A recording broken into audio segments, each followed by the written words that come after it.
Standing opposite the Canongate Kirk and Toll Booth in Edinburgh is a building that has witnessed a lot of the dramatic history of the Royal Mile. Parts of this building date back to at least 1517 when there were three separate houses here. In 1570 they were brought and combined, bringing the front of the building 10 feet forward into the street and adding a vaulted pen to allow access through the building.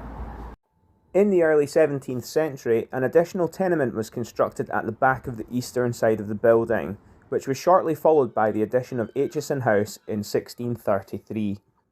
1647 saw much of the property bought by the Incorporation of Hammermen of Canongate, a guild that consisted of blacksmiths, gunsmiths, locksmiths, cutlers, harness makers, saddlers and pewterers.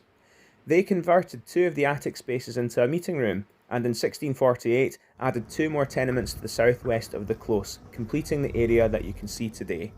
The Hammermen sold the buildings in 1762, before in the later 18th century the southernmost tenement was purchased by the Incorporation of Bakers.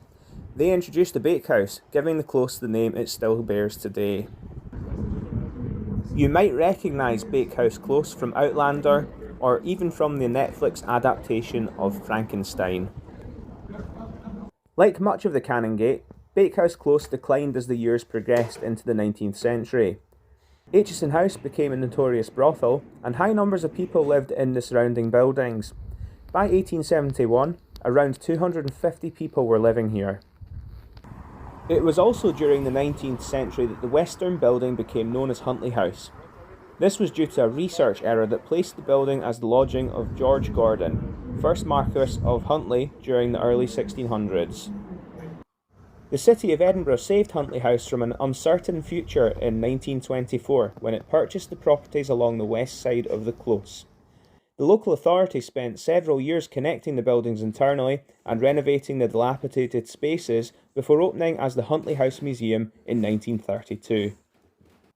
The museum expanded into the buildings on the east side of the close in 1969, before eventually being renamed as the Museum of Edinburgh in 2001.